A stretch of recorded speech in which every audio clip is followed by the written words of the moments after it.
السلام علیکم class 6 class ہم آج اپنا ایک نیا ٹاپک سٹارٹ کرنے جا رہے ہیں، اذان کی فضیلت اور اہمیت. ٹھیک ہے، تو اس ٹاپک میں ہم پڑھیں گے اذان کے بارے میں کہ اذان کی فضیلت کیا ہے اور اس کی اہمیت کیا ہے.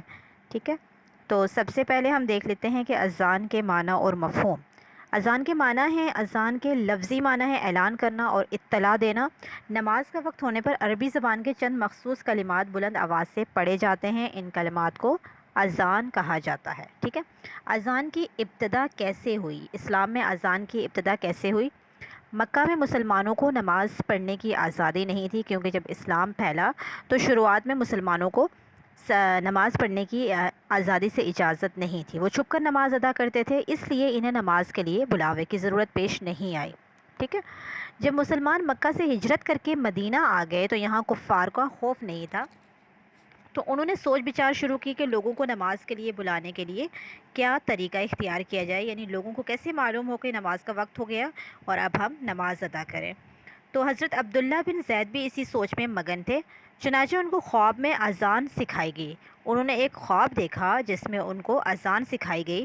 وہ صبح نبی پاک صلی اللہ علیہ وسلم کے پاس آئے اور اپنا خواب بیان کرتے ہوئے کہا کہ میں اپنی نیند اور بیداری کی درمیانی حالت میں تھا کہ ایک شخص آیا اور اس نے مجھے اذان سکھائی. اچھا، پھر اسی طرح سے حضرت عمر فاروق رضی اللہ تعالیٰ عنہ نے بھی نبی پاک صلی اللہ علیہ وسلم کو بتایا کہ ایسا ہی خواب میں نے بھی دیکھا ہے. یعنی دونوں صحابہ کرام نے ایک جیسا خواب دیکھا جس میں ان کو اذان کے کلمات سکھائے گئے. تو آپ صلی اللہ علیہ وسلم نے فرمایا کہ انشاءاللہ یہ خواب حق ہے. پھر آپ صلی اللہ علیہ وسلم نے حضرت عبداللہ بن زید رضی اللہ تعالیٰ عنہ کو حکم دیا کہ حضرت بلال رضی اللہ تعالیٰ عنہ سے اپنا خواب بیان کرو تاکہ وہ اذان کہہ سکیں. چنانچہ انہوں نے حضرت بلال رضی اللہ تعالیٰ عنہ کو اذان کے کلمات سکھائے اور انہی کلمات کے ساتھ اذان دینے لگے. چونکہ حضرت بلال رضی اللہ تعالیٰ عنہ جو تھے ان کی آواز کافی لاؤڈ تھی، تو اس لیے ان کو جو ہے وہ یہ ذمہ داری دی گئی اذان کہنے کی. اب ہم دیکھیں گے کہ اذان کی اہمیت اور فضیلت کیا ہے. ٹھیک ہے، تو یعنی اذان کی ابتدا یہاں سے ہوئی. اذان اسلام کا ایک اہم عبادت یعنی نماز کا اعلان ہے. نماز جو ہے وہ اسلام کا رکن ہے. سب سے خاص، سب سے پہلے جو ہے آپ کو پتہ ہے کہ نماز کے بارے میں ہی سوال کیا جائے گا. تو اذان اسلام کی ایک اہم عبادت نماز کا اعلان ہے، اس لیے نماز کی طرح اس کی بھی اہمیت ہے. یعنی جس طرح نماز کی اہمیت ہے اسی طرح سے اذان کی بھی اہمیت ہے. تو احادیث میں اذان کی بہت فضیلت بیان کی گئی ہے. نبی پاک صلی اللہ علیہ وسلم نے فرمایا کہ جب نماز کے لیے اذان دی جاتی ہے تو شیطان بھاگ کر اتنی دور چلا جاتا ہے جہاں اذان کی آواز نہ پہنچے. یہ صحیح بخاری کی حدیث ہے. یعنی شیطان کو اس اذان سے اتنی تکلیف ہوتی ہے کہ وہ وہاں سے بہت دور چلا جاتا ہے. یعنی اذان کی اس قدر فضیلت ہے کہ شیطان بھی اس سے بھاگ جاتا ہے. اذان شیطان کے لیے تکلیف اور پریشانی کا باعث ہوتی ہے، جبکہ یہ اللہ تعالیٰ کی عبادت کرنے والوں کے لیے خوشی اور فرحت کا باعث ہوتی ہے. اذان کا بہت زیادہ ثواب ہے. نبی پاک صلی اللہ علیہ وسلم کا ارشاد ہے کہ اگر لوگوں کو اذان دینے اور پہلی صف میں نماز پڑھنے کا ثواب معلوم ہو جائے تو وہ اس کے لیے قرعہ اندازی کیا کریں. یہ بھی صحیح بخاری کی حدیث ہے. یعنی کہ اذان کی کس قدر فضیلت ہے کہ لوگوں کو اذان دینے اور پہلی صف میں نماز پڑھنے کا ثواب معلوم ہو جائے تو وہ اس کے لیے قرعہ اندازی کریں کہ کون جو ہے وہ کس کو موقع ملنا چاہیے کہ کون اذان دے. اب اس کے بعد باقاعدہ جو ہے وہ اذان کا طریقہ لکھا ہوا ہے کہ اذان کیسے دی جاتی ہے. ٹھیک ہے، اذان کا مسنون طریقہ یہ ہے کہ مؤذن جو ہے، مؤذن اذان دینے والا مؤذن قبلہ رو کھڑے ہو کر شہادت کی انگلیاں اپنے کانوں میں ڈالے اور اذان کے درج ذیل کلمات بلند آواز سے کہے. ٹھیک ہے، اور اذان دینے والا جو ہے وہ مرد ہوتا ہے. ٹھیک ہے، عورتیں جو ہے وہ اذان نہیں دیتی. تو اذان کے کلمات مندرجہ ذیل ہیں ہمارے پاس: اللہ اکبر، اللہ اکبر 2 مرتبہ، اللہ سب سے بڑا ہے، اللہ سب سے بڑا ہے. اس کے بعد ہے اشہد ان لا الہ الا اللہ 2 مرتبہ، میں گواہی دیتا ہوں کہ اللہ کے سوا کوئی عبادت کے لائق نہیں. واشہد ان محمد الرسول اللہ 2 مرتبہ، میں گواہی دیتی ہوں کہ محمد صلی اللہ علیہ وسلم اللہ کے رسول ہے. حی علی الصلاۃ 2 مرتبہ، آؤ نماز کی طرف. حی علی الفلاح 2 مرتبہ، آؤ کامیابی کی طرف.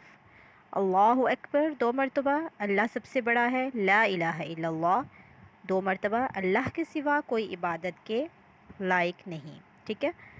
حیا علی الصلاح کے الفاظ کہتے ہوئے مؤذن کے لیے ضروری ہے کہ وہ اپنے چہرے کو دائیں طرف پھیرے، اسی طرح سے حیا علی الفلاح کے الفاظ کہتے ہوئے چہرے کو بائیں طرف پھیرنا چاہیے، ٹھیک ہے۔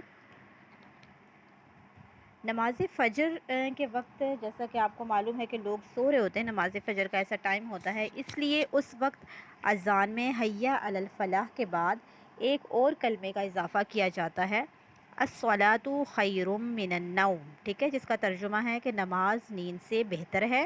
یہ کلمات جو ہیں یہ بھی 2 مرتبہ کہے جاتے ہیں اور یہ حیا علی الفلاح کے بعد کہے جاتے ہیں، ٹھیک ہے۔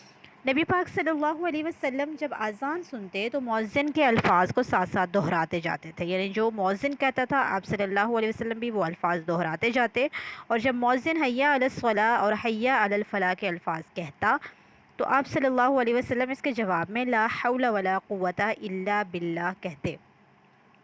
تو اذان کی آواز سننے والے کے لیے ضروری ہے کہ وہ بھی اسی طریقے کے مطابق اذان کے الفاظ کا جواب دے، یعنی اذان جب ہو رہی ہوتی ہے تو اذان کا جواب دینے کا بہت زیادہ ثواب ہے، اور اذان کا جواب دینے کا طریقہ یہی ہے کہ جو مؤذن کہے آپ وہی الفاظ دہراتے جائیں، لیکن حیا علی الصلاۃ اور حیا علی الفلاح کی جگہ آپ نے کہنا ہے لا حول ولا قوت الا باللہ، ٹھیک ہے۔ اس کے بعد جو ہے اذان کی دعا لکھی ہے، آپ سب کو چاہیے کہ آپ سب جو ہے وہ اذان کی دعا یاد کریں اور اذان کے بعد اس کو ضرور پڑھیں۔ اذان کے بعد کی دعا، اللہم رب هذه الدعوة التامة والصلاة القائمة آت محمد الوسیلة والفضیلة وبعثه مقاما محمودا الذی وعدتہ۔ ترجمہ، اے اللہ، اس دعوت کامل اور قائم ہونے والی نماز کے رب، تو محمد صلی اللہ علیہ وسلم کو وسیلہ اور فضیلت عطا فرما اور ان کو اس مقام محمود تک پہنچا دے جس کا تو نے ان سے وعدہ کیا ہے۔ ایک اور حدیث ہے، نبی پاک صلی اللہ علیہ وسلم نے فرمایا کہ جس نے اذان سننے کے بعد یہ دعا پڑھی وہ قیامت کے دن میری شفاعت کا حقدار بن جائے گا، ٹھیک ہے۔ یعنی اذان کی فضیلت اپنی جگہ اور پھر اذان کے بعد پڑھنے والی دعا کی فضیلت اپنی جگہ ہے کہ نبی پاک صلی اللہ علیہ وسلم اس کی شفاعت کریں گے، وہ اس نبی پاک کی شفاعت کا حقدار بن جائے گا جو اذان کے بعد کی دعا پڑھے گا۔ اچھا، اب ساتھ ہی مؤذن کے فضائل بھی لکھے ہوئے ہیں، یعنی جو اذان دینے والا ہوتا ہے، اذان دینے والے کو مؤذن کہتے ہیں، اور اذان دینے کے کتنے زیادہ فضائل ہیں اس کے بارے میں لکھا ہے کہ قیامت کے دن مؤذن کو بلند مقام اور مرتبہ ملے گا، ٹھیک ہے، یعنی اللہ تعالیٰ اس کو بلند مقام دے گا۔